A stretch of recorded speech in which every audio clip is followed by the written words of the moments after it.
ታሪኩ የሚጀምረው በህንድ ገጠራማ አካባቢ ሲሆን እዚያም አንድ የፖሊስ ቡድን ወደ አንድ ቤት እየገባ እናያለን። ሁሉም አንድን ሰው እያሳደዱ ነበረ። ሰውየው በመታጠቢያ ቤት ውስጥ ሻወር እየወሰደ ሳለ በዚህ ጊዜ ከታችኛው ወለል ላይ አንዳንድ ወታደሮች ቦምብ በማፈንዳት ወለሉን ሙሉ በሙሉ ያወድሙታል። ሰውየው መሬት ላይ ይወድቃል። ይህ ሰው የታሰረበት ምክንያት ኡመር ፋሩቅ የተባለ በጣም ትልቅ አሸባሪ ስለነበር ነው። በዚያ ጊዜ እዚያ እንደሚገኝ ያውቁ ነበረ። ከዚህ በኋላ ታሪኩ 3 ወር ወደፊት ይዘላል። በካሽሚር ሸለቆ ውስጥ አንድ ትርኢት እየተካሄደ እናያለን። አንዲት ትንሽ ልጅ ፊኛዋን ለመያዝ ስትሯሯጥ የፊልሙ ዋና ገጸ ባህሪ የሆነው ቪራ ብቅ ይላል። ፊኛዋን ይሰጣታል። ነገር ግን በድንገት በጣቶቹ ፊኛዋ ትፈነዳለች። ልጅቷም በዚያ ምክንያት በጣም ታለቅሳለች። እሷን ለማባበል ቪራ በአቅራቢያው ካለ ፊኛ መሸጫ 2 ፊኛዎችን ገዝቶ ይሰጣታል። ከዚያም ልጅቷን ወደ እናቷ ይመልሳታል። ነገር ግን እናቷ እንዲህ ያደረክ ልጅቷን ታበላሻታለህ፣ ምንም አልበላህም እንዴ? ይህንን ብላ ጥሩ ስሜት ይሰማሃል ትለዋለች። ቪራ ከጥቂት ቀናት በፊት ነው ወደ ካሽሚር የመጣው። ነገር ግን በጥቂት ቀናት ውስጥ የብዙ ሰዎችን ልብ ገዝቷል። ማንም አያውቅም እንጂ ቪራ የሚስጥር መረጃ ሰራተኛ ነው። ቪራ ከሚስጥር መረጃ ክፍል ኡመር ፋሩቅ ካሽሚር እንደገባና ነገ ከዚህ እንደሚሄድ መረጃ ያገኛል። እሱ እዚያ ቢገኝም በአንድ ቀን ውስጥ እሱን መያዝ ፈጽሞ የማይቻል ነገር ነበረ። ምክንያቱም የነሱ ቡድን እዚያ አልነበረም። ቪራ ኡመር ፋሩቅን የመያዝ ተልዕኮ ተሰጥቶት ነበረ። ምክንያቱም በእሱ ምክንያት በዓለም ዙሪያ ብዙ ፍንዳታዎች ተከስተዋል፣ ንጹሃን ሰዎች ሞተዋል እና ብዙ ቤቶችም ወድመዋል። ነገር ግን ቪራ ይህንን ትልቅ ዕድል ከእጁ ማምለጥ አልፈለገም። ብቻውን ኡመር ፋሩቅና የጥበቃ ቡድኑ ወደሚገኝበት ቦታ ገባ። ቪራ ብቻውን ብዙ ወንጀለኞችን ሲደበድብ ይታያል። አንዳንዴ ከቀኝ አንዳንዴም ከግራ ጥይት ይተኮስበት ነበረ። ነገር ግን ቪራ ምንም ሊያቆመው አልቻለም። ቦሊውዶች ሆሊውድን የመወዳደር ደረጃ ላይ የደረሱ መሆናቸውን ያሳያል። ጥሩ ድብድብ መስራት ጀምረዋል። እሺ፣ ስለዚህ ጉዳይ ምን እንደምታስቡ በአስተያየት መስጫው ላይ ሲጻፍ አድርጉ። ወደ ዋናው ታሪክ ስንመለስ ቪራ ሁሉንም አሸባሪዎች ከገደለ በኋላ ኡመር ፋሩቅ ላይ ያነጣጥራል። በእጁ ትልቅ ባዙካ ይዟል። ከበላዮቹ ትዕዛዝ ብቻ እየጠበቀ ነበረ። እዚያው እንዲያቆስለው እሱ ከቆመበት ቦታ ኡመር ፋሩቅ ያለው ርቀት በጣም ብዙ ነበረ። በሌላ በኩል የእሱ አዛዦች ሁሉንም ነገር በሳተላይት መከታተል ይችሉ ነበረ። ቪራ ሁሉን ነገር ግልጽ ነው ወይ መተኮስ እችላለሁ ወይ ሲል ይጠይቃል። ይህ በእንዲህ እንዳለ ያቺ ትንሽዬ ቆንጅዬ ልጅ 2 ፊኛዎቿ ከእጆቿ ሲያመልጣት እናያለን። ፊኛዎቿን ለማግኘትም ትሯሯጣለች።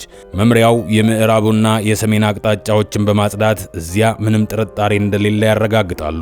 በደቡብ በኩል ግን ይላል አንደኛው ወታደር፣ ጌታዬ ትንሿ ልጅ እዚያ እንደነበረች ልትነግሩን ይገባ ነበረ ሲሉ ይጠይቃሉ።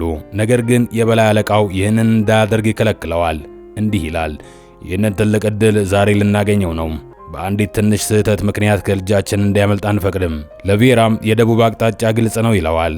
ፈቃድ ካገኘ በኋላ ቬራ ባዙካውን ይተኩሳል። ይህም በዚያ ቦታ ከፍተኛ ፍንዳታን ያስከትላል። በዚያ ፍንዳታ ኡመር ፋሩቅ ቆስሎ ይያዛል። ነገር ግን የፊልሙ አሳዛኝ ክፍል ያቺ ትንሽዬ ልጅ መሞቷ ነበረ። ቬራ 2 መሬት ላይ የሚንከባለሉ ፊኛዎችን ያያል። እያሳደዳቸው ወደዚያ ሲደርስ በዚሁ አጋጣሚ የዚያች ልጅ ሕይወት በማለፉ ራሱን ይቅር ማለት አልቻለም። ለዚያች ልጅ ቬራ ልቡ ርኅራኄ ነበረው። ኡመር ፋሩቅ ቢያዝም ይህ ስህተት ግን በጣም አስጨንቆት ነበረ። ከዚህ በኋላ ፊልሙ ከ11 ወራት በኋላ ታሪኩ ሲቀጥል አሁን ቬራ የፕሮጀክት ሥራውን እንደተወ እናያለን። ልክ አንድ ተራ ዜጋ ሕይወቱን እየኖረ ነበረ። በዚህ ምክንያት የሥነ ልቦና ባለሙያ እያማከረ እናያለን። የልጅቷ ሕይወት በእሱ ምክንያት እንዳለፈ ይሰማው ነበረ። እስከ ዛሬ ከዚያ ሐዘን መውጣት አልቻለም። ከሐዘኑ ለመውጣት ብዙ ጥረት ያደርጋል። ነገር ግን ያ ክስተት ከቬራ አእምሮ ሊጠፋ አልቻለም። በዚያ ጊዜ ዛሬ ማታ ወደ አንድ ፓርቲ ሄዳለሁ፣ ከኔ ጋር መሄድ ትፈልጋለህ ወይ በማለት የዘመዴ ሰርግ ነው ይለዋል ሳይካትሪስቱም። ቬራም እሺ ይልና ይቀላቀላል። ከዚያ በኋላ ሁለቱም ምሽት ላይ ሰርጉ ላይ ይገኛሉ። እዚያም የቬራ አይኖች ፕሪቲ በተባለች ልጅ ላይ ያርፋሉ። ፕሪቲም በእርሱ ለማሾፍ ወደ እርሱ ትመጣና ለጓደኛዋ የባልና ሚስት ቁመት እኩል መሆን አለበት፣ መልካቸው ጥሩ መሆን አለበት፣ ጥሩ ባህሪ ሊኖራቸው ይገባል፣ አካል ብቃታቸውም ጠንካራ መሆን አለበት በማለት ከእርሱ ጋር ማውራት ትጀምራለች። ነገር ግን የስነ ልቦና ባለሙያው ልጃገረዶቹ እሱ ላይ ለማሾፍ ብቻ እንደመጡ ይረዳል። ምክንያቱም ፕሪቲ ቀድሞ ታጭታ ነበረ። ነገር ግን የታጨችለትን ሰው ብዙም አትወደውም ነበረ። ሌሎቹ ልጃገረዶችም ለዳንስ ትርኢት ይሄዳሉ። በዚያ ጊዜ የዚያ ፊልም ምርጥ ዘፈኖች አንዱ ይሰማል። በዘፈኑ መካከል ወይም ዘፈኑ ካለቀ በኋላ አንድ አባት ትንሿን ልጇን ወደ አየር ላይ የወረወረ ሲያጫውት እናያለን። ነገር ግን ልጅቷ ከመደሰት ይልቅ ታለቅሳለች። ይህ ነገር ቬራን አላስደስተውም። በድንገትም በደረቱ ላይ በኃይል ይመታዋል። ለዚህም ምክንያቱ የድሮው የስሜት ቀውሱ ነበረ። ከዚያ በኋላ ፕሪቲና ቬራ ወደ ጎን ሆነው ያወራሉ። ፕሪቲ ቬራን አዲሱ ፍቅረኛዋ እንዲሆን ትጠይቀዋለች። ምክንያቱም ፕሪቲ የድሮ ፍቅረኛዋን አትወደውም ነበረ። እንዲያውም በፍጥነት እንጋባለን፣ በፍጥነት እንጋብዝና ህይወታችንን እንጀምራለን ትለዋለች። ነገር ግን ቬራ እኔ ምንም ስራ የለኝም፣ ካላገኘው እንዴት ላኖርሽ እችላለሁ ይላታል። ይህን የሰማችው ፕሪቲ በማግስቱ ስራ እንዲያገኝለት ወደ አንድ ቦታ ይዛው ትሄዳለች። በመሰረቱ ፕሪቲ የዚያ ኩባንያን ጨረታ ወስዳ ነበረ። የኩባንያው ስም ዶሚኒክና ወታደሮቹ ይባል ነበረ። ይህ ኩባንያ ለባንኮችና ለሌሎች ልዩ ቦታዎች የጥበቃ ሰራተኞችን ያቀርብ ነበረ። የዚህ ኩባንያ ባለቤትም በሁሉም የጥበቃ ሰራተኞች በጣም ተቸግረው ነበረ። ምክንያቱም አርጅተው ነበረ። ሌባ የመያዝም ሆነ ራሳቸውን የመከላከያ አቅም አልነበራቸውም። እንዲያውም እናንተ መኖራችሁ ምንም ትርጉም የለውም። በአቅራቢያው ያለው ኤቲኤም እስካሁን 4 ጊዜ ተዘርፏል። እናንተ ግን ምንም አላደረጋችሁም። በዚያ ጊዜ ቬራ ብቅ ይላል። ፕሪቲ ከአለቃዋ ጋር ታስተዋውቀውና ከዛሬ ጀምሮ እዚህ ይሰራል ትለዋለች። አለቃውም እሱ በስራ ለማዘዝ ይስማማል።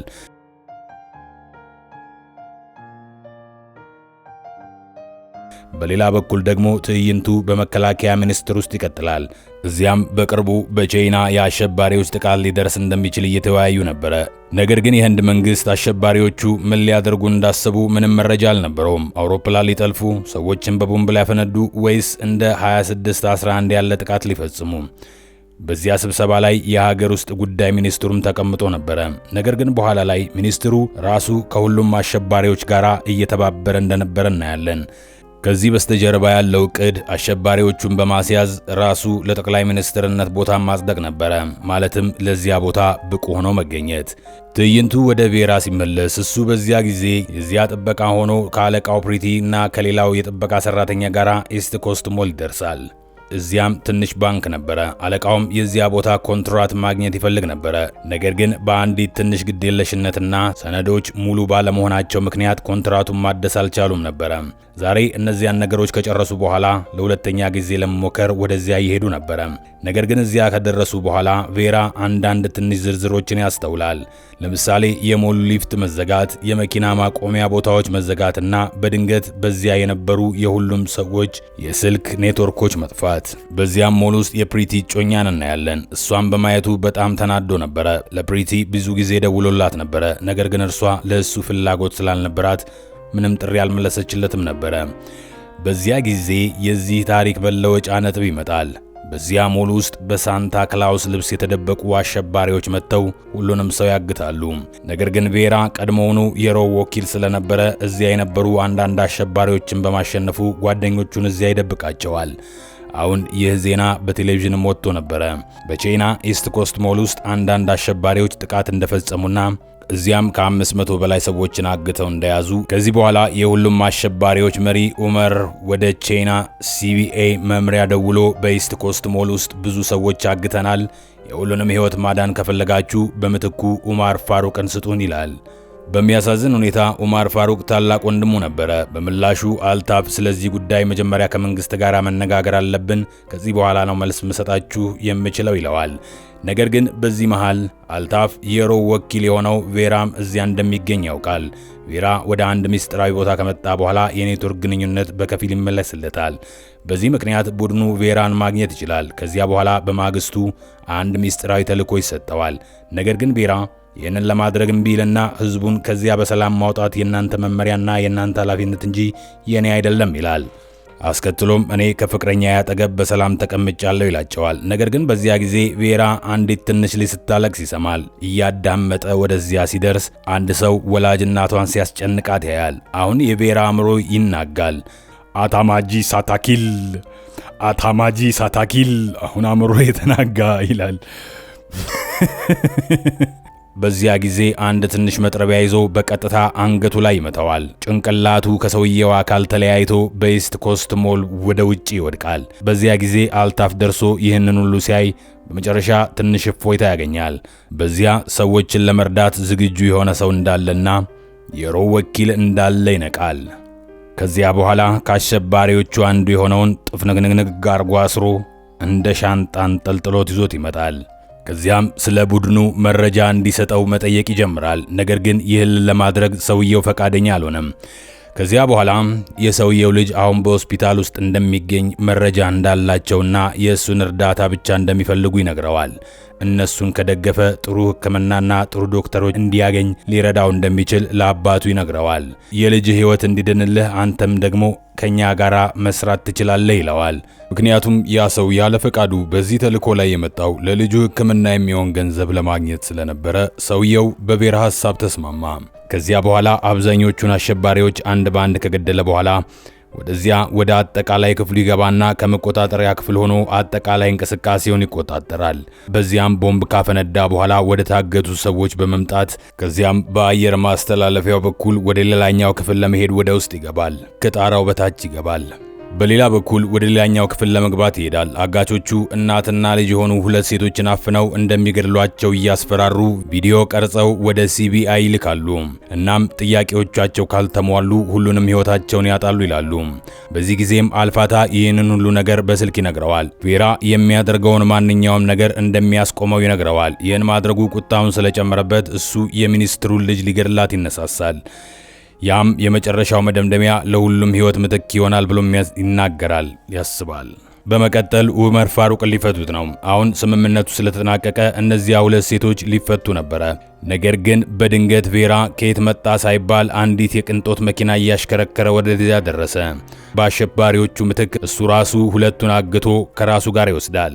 ወደ መቆጣጠሪያው ክፍል በመግባትም ከአሸባሪው ጋር መነጋገር ይጀምራል። የአሸባሪው ኃላፊም ጭምብሉን አውልቆ እንደማንም ሰው በመካከላቸው ሆኖ በሞሉ ላይ ይገኛል። ቬራ ሁሉንም ቢሮውን ካስለቀቁ በኋላ አንድ ቦታ ላይ ፕሪቲ በዚያ ክፍል ውስጥ እንዲቀመጡ ታደርጋለች። እናም እዚያ በሁለቱ መካከል የሚደረገው ውይይት ቀጥሎ ሰውየው በእርግጥ ባንግላዴሽ ነው ወይ ብሎ ይጠይቀዋል። ነገር ግን የፕሪቲ አለቃ ሳያስበው እሱ የሮው ወኪል እንደሆነ እውነቱን ይነግረዋል። ከጆስቴስ ሰዎች አንዱ ቬራን አግኝቶ ሲያነጋግረው እሱ አወንታዊ ዜና ሊነግረው ነበረ። ነገር ግን ይህንን ሲያደርጉ ያ ሚስጥራዊ ሰው ከመጀመሪያው ጀምሮ መከታተል ይጀምራል። እናም ከተወሰነ ጊዜ በኋላ እዚያ ማንም በሌለበት ሰዓት በቬንቲሌተሩ በኩል አድርጎ ከዚያ ወጥቶ ይሄዳል። ከዚያም መጀመሪያ ከካሃዲው ጋር ይደርሳል። ይህንን ሁሉ መረጃ ስለሰጣቸውና እቅዳቸውን ስላበላሸበት በስክሪኑ ላይ ልጁን በስክሪን ላይ ከሐኪም ቤት እያሳየው የኦክሲጅን ጭንብሉን ይነቅልበታል። ከዚያም በኋላ ቀዶ ጥገናውንም እንደሚሰረዝ ይነግረዋል። በዚያ ጊዜ ልጁ በህመም ማቃሰት ይጀምራል። ይህን ሁሉ ከሩቅ እያየ የነበረው ቬራ በልጁ ላይ ምንም ነገር እንዲደርስበት እንደማይፈቅድለት እየተናገረ በገዛ ፈቃዱ እጁን ሰጠ። ይህንን የሚያደረገው ሁሉም ሕይወታቸው እንዲተርፍ ነበረ። በዚህ መካከል ዋናው አለቃ ለመገናኛ ብዙሃንና በሩሲያ ቁጥጥር ስር ያለው የሀገር ውስጥ ጉዳይ ሚኒስትር ነው በመካከል ገብቶ ህዝቡ የኔ ነው፣ አገሪቷ የኔ ናት፣ ስለዚህ ይህ ኃላፊነት የኔም ነው፣ እኔው ራሴ እዚህ ነኝ እያለ መናገር ይጀምራል። አጋቾቹ ቬራን መደብደብ ይጀምራሉ። በዚህ መሃል ቬራ የሚኒስትሩ ልጅ እንድትረዳው ጥቆማ ይሰጣታል። በዚህ መካከል ልጅቷ የእናቷን መነጽር ሰብራ ጠርሙሱን ወደ እርሱ ወረወረችው። እናም በሷ እርዳታ ቬራ ገመዱን ቆርጦ እጆቹን ነፃ አደረጋቸው። በመጨረሻም ቬራ ራሱን ነፃ አውጥቶ እዚያ የሚገኘውን አንድ አጋች ገደለው። ግን ሌላ ነገር ደግሞ አለ። በሌላ ወገን ኡመር ከእስር ቤት እየወጣ ነበረ። አዎ ኡመር ፋሩቅ ተለቀቀ። እናም ከሴት ልጆቹ ጋር ወደ ሀገሩ ተመለሰ። ግን በዚህ ጊዜ ቬራ እውነታውን አወቀ። እናም እሱ በመጨረሻው በጣም ቀልጣፋ በሆነ መንገድ የአሸባሪውን አለቃ በጥይት ገደለው። ከዚያ በኋላ በሚቀጥለው ቀን በዜና ላይ ይነገራል። ይህም በኮስትሞል ላይ ከፍተኛ ችግር የፈጠሩ ሰዎች መሪ ከዚህ ዓለም በሞት ተለይቷል ብሎ ይናገራል። ይህን ያደረገው ማን እንደሆነ እስካሁንም አልታወቀም ብለዋል። ወደ ፋሩክ አዲስ ቀን ስንመለስ በዚያም ኡመር ኩዴሬሻ ወደዚያው እንደመጣ አወቀ። ከዚያ በኋላ ማንም ሰው ባየበት እዛው ሲያየው ዝም ብሎ እንዲገድለው ለገዛ ወገኖቹ ትእዛዝ ሰጠ።